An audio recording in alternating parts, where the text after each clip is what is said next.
Gentlemen, it is my great pleasure to introduce to you Scott Bakula and Dean Stockwell.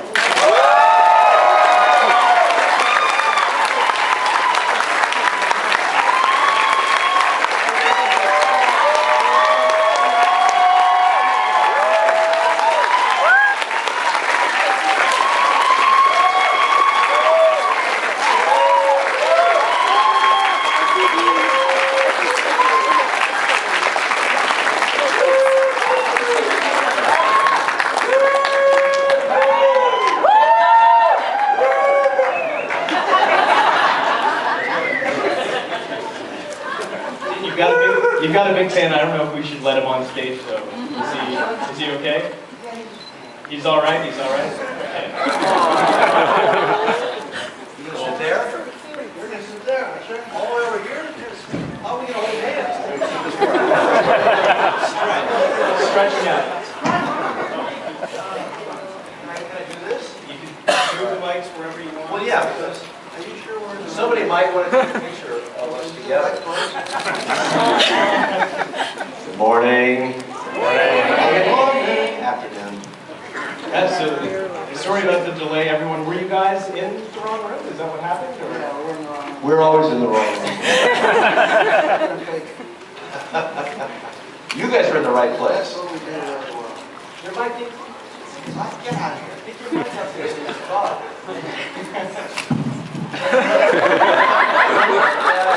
Don't chip your teeth on the mic.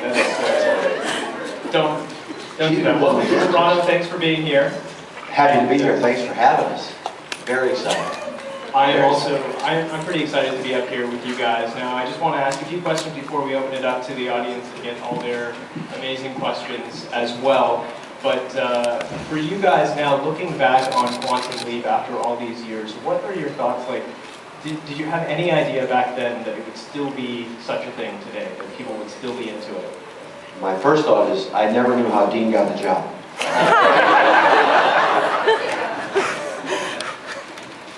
I had to pay them. But I escaped, and it was over. You want to answer that? He thinks anything is funny. Yeah, I know. Laugh at anything. I laughed at you for 4.5 years. I mean, with you. You laughed too? Okay, well then, she laughed too, so it's not just me. You laugh a lot when you see a mirror.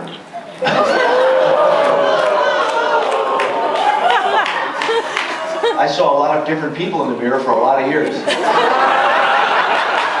The good news is that stopped when the show stopped, so that wasn't like a, I didn't develop a thing. Are you going to answer the question? No, he didn't ask this question yet. Because Sean asked the question. No, I'm answering the question. I remember the question. Do you remember the question? All right, now we're good. Now we're off and running. No, I don't think we had any idea. I didn't have any idea. It was such an innovative concept, and there was nothing like it on television at the time. And you know, I was just happy to have a job, and you know, hoping that it would go beyond the pilot. It happened very fast, so I didn't have a lot of time to really think about it. I certainly was. I knew who Don Belisario was, and I knew who this guy was, and I thought we were in pretty good hands. I couldn't believe that, actually, looking back, that Dean was even interested in doing it. At the time, he was in a very popular movie called Married to the Mob, and he later got an Academy Award nomination that spring. And I thought, really, he wants to be in the TV show? Yeah, awesome. One of the great comedies of of that genre, one of the best comedies. But so I didn't have a clue that 23 years later we would be all in this room, because we're close to, it's 23 years, like a couple of weeks ago. No, 23 years ago we aired, in March, what? 89, so isn't that 23 years ago? Yeah. Yeah, so just a couple weeks ago we aired. So I didn't have a clue, and the best part of it is that the show, new people are finding the show still, and young people are finding the show, and it has legs and it has relevance, you know, and a lot of that has to do with not just the writing, but I always say, you know, this guy has so much integrity and has so much love for humanity and the planet and all those things, and they found their way in the script and influenced me a lot in what I was searching for back then. So I don't think we do, but man, it's been a great ride, and we're still here doing it.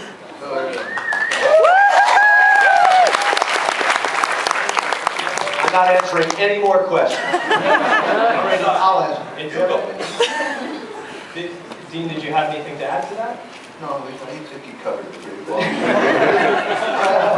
All right, so I've got a question, Dean, for you about your outfits in the show. One of the things that I'll always just remember anytime I think of Quantum Leap is just the amazing suits that you wore.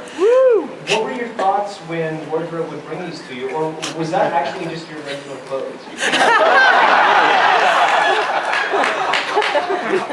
No, that was the brainchild of Don Belisario, who created the show, or produced and created the show. And he saw my character as this very colorful he hired he hired Jean-Paul Doliac, who was a well-known costumer, to just do one thing, my costumes on that show. So I had my own costume designer. Wait a second! Nothing with a costume designer. Anyway, what? Who do you think made all my dresses? I thought you made them yourself. But anyway, that's where all that colorful stuff came from his brain, and I just went with it. Was there anything where you were like, there's no way I'm going to wear that? That's No, just too ridiculous. I went for it all. I didn't have to wear dresses. As long as every outfit, Someone knew how. as long as the outfits went with his cigar, that's all he did. Three cigars. He never wore anything that blended. You know, the cigars had to stick out. So he was never like in that color suit. Because then nobody would have seen the cigars and a shtick, but he would have had no shtick, and then he would have had the thing and a bing, and it would nothing would work. I would always have a shtick. That's a bumper sticker on his car. Follow the shtick. No, you don't want any more of my questions? Okay, one more. One more? Better be good. It's not for you, though. I'll answer quickly. Go ahead.